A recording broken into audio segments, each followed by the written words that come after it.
안녕하세요. 마데테스의 자폐에 관한 이야기입니다. 제 영상을 보면 많은 분들이 저희 ISD에 대해서 이제 대략 짐작은 하고 계실 거예요. 특별히 오늘은 언어에 대해서 얘기해 보려고 합니다.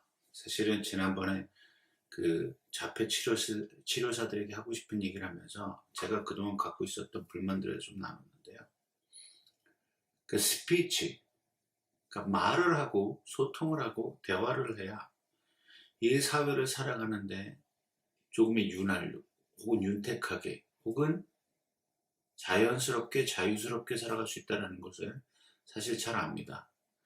사실 저같이 비장애인, 그러니까 말을 잘하고 말을 이해하고 또 그 말들을 종합해서 내 의견을 개진할 수 있는 저 같은 그 비장애인들에게는 뭐 언어가 중요하지만 사실 그거에 대해서 이 머릿속으로 꼭 필요하다라고 생각하지 않고 살아. 왜냐하면 하고 있으니까.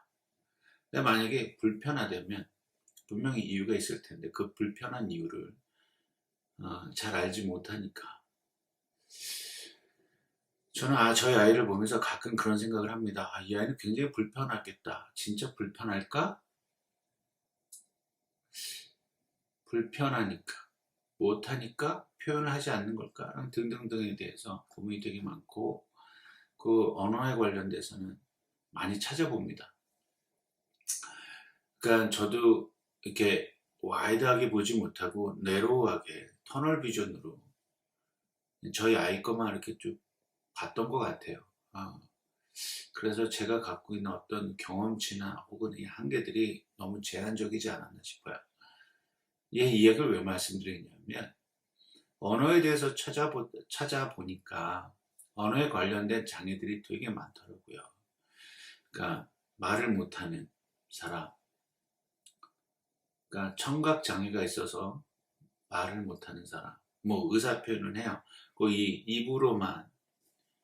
그러니까 의사 표현 방식에 있어서 꼭 스피킹, 말을 내뱉는 게 중요하다고 생각하면 이제 그거에 관련된 장애들이 되게 많고요. 그러나 의사 표현만 얘기한다면, 그러니까 손으로 쓰든 컴퓨터 타이핑을 해서 모니터에 보여주든 뭐 이렇게 의사 표현 방식은 다양하다. 스티브 호킹 박사도 손가락 하나만 움직였지만 컴퓨터가 그분의 그 의사나 의견 혹은 생각들을 대신 말해줬잖아요. 그런 기기들이 나와 있는 거 봐서는 단순히 말하는 게 물론 더디고 불편하지만 말 안 하는 것보다는 말하는 게 낫다. 근데 그렇다면 말에 관련된 장애들은 제가 오늘 얘기해 보신 딱 두 가지긴 한데요. Language Process Disorder라는 게 있더라고요. Language Process Disorder라는 게 있고요. 그 다음에 Auditory Processing Disorder라고 있어요. 그래서 그걸 좀 얘기해 보려고 그래요. 그 아이들이 seems to be okay. 잘할 것 같은데 못해요. 또 어떤 특정 장소에 가서 선택적인 항목이라고 그래요. 선택적으로 말하는 아이들, 선택적 소통장애, 사회성 소통장애 이런 것들도 다 랭귀지, 커뮤니케이션하고 관련돼 있잖아요. 오늘은 두 가지에 대해서만 얘기해 보려고 합니다. 랭귀지 디스오더. 저도 이게 뭔가 했어요. 랭귀지 디스오더가 뭐냐 그랬더니 언어 처리 장애가 있는 사람들이라고 합니다. 언어 처리. 그러니까 우리가 외국에 나갔을 때 저도 이민하고 유학하면서 느꼈던 게 있어요. 외국인들하고 롱타임을 만나면 안 나와요. 안 나와요. 일단 뭐 이래저래 이런 거 다 빼고 그냥 말을 하고 싶은데 한국말로 생각이 되고 영어 문법으로 프로세싱을 한번 한 다음에 처리한 다음에 이쪽으로 나와야 되는데 머릿속에 어떤 두려움이 있어서 이거 못했던 기억이 있습니다. 이게 맞을까 틀릴까 하다가 찬스를 놓쳐서 말을 못하고 넘어갔던 등등등. 그런 거에 대한 언어 처리에 대한 장애를 갖고 있는 게 언어 처리, Language Process Disorder, 언어 처리 장애라고 합니다. 그러니까 말을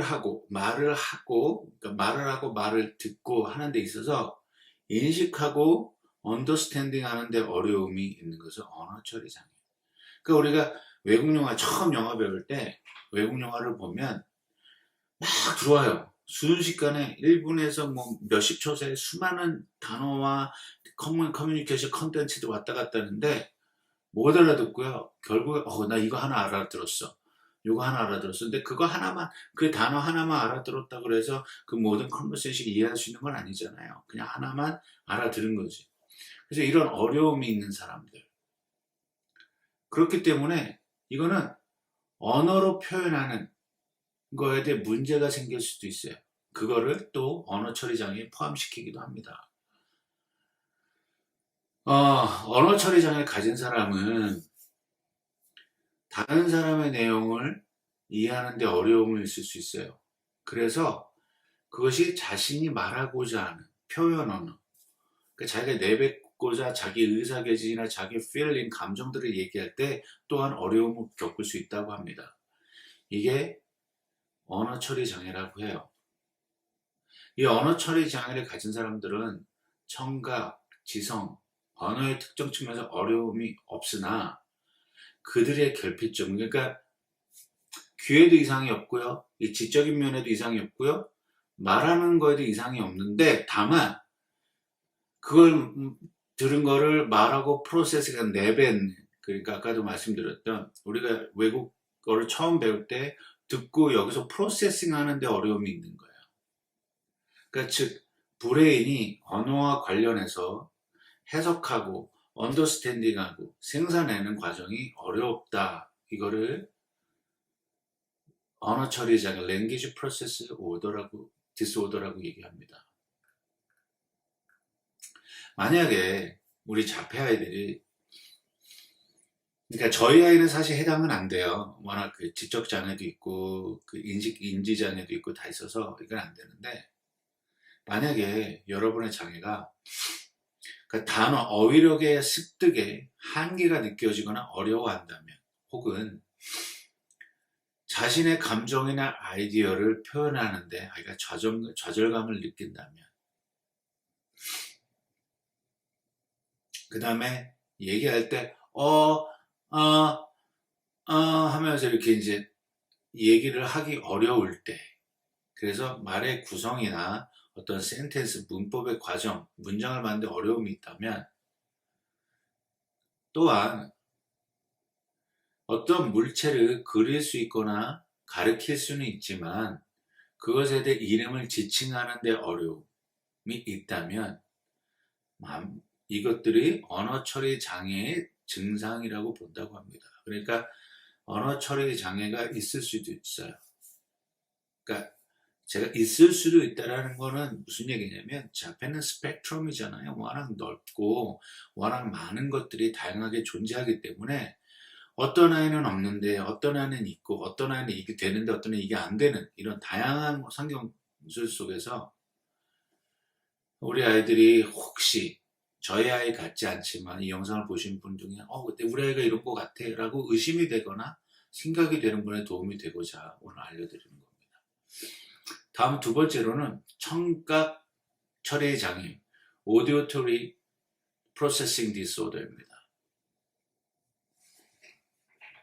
그러니까 듣긴 들어요. 그런데 이거를 소리를 계산하고 프로세스해서 처리하는 과정에 있어서 어려움이 있습니다. 이 아이들은 물론 청력이 나쁜 아이들이 있을 수도 있다고 그래요. 그리고 지적 장애가 있을 수도 있어도 이런 일이 있다고 하는데, 꼭 지적 장애나 청각 장애가 없어도 이런 증상이 있다고 합니다. 그거는 뇌가 들은 것을 프로세스하고 완성해가고 문장을 이해하는 데 어려움이 있는 것을 Auditory Process Disorder라고 합니다. 그리고 이런 청각 처리 장애를 갖고 있는 아이들은 특정한 청각 자극에 의해서 관련돼서 결함이 있을 수 있다고 합니다.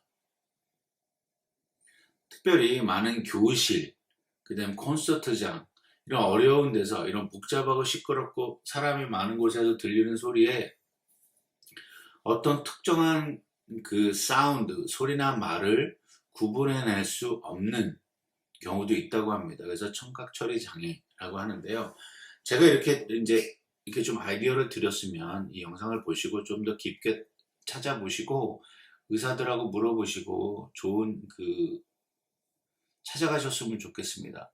청각 처리 장애 진단은 이 귀를 관장하는 의사만이 할 수 있다고 합니다. 만약에 여러분의 아이가 특정한 소금, 배경 소금 안에서 소리와 말을 구분해내지 못하는 그런 어려움이나 불안감이 있다면, 그래서 막 사람들이 시끄러운 데서 내가 말을 했는데 그걸 못 알아듣고 그래서 귀가 안 들리는 사람처럼 행동한다면 한번 그래서 의사를 찾아가 보실 필요 있다 그래요.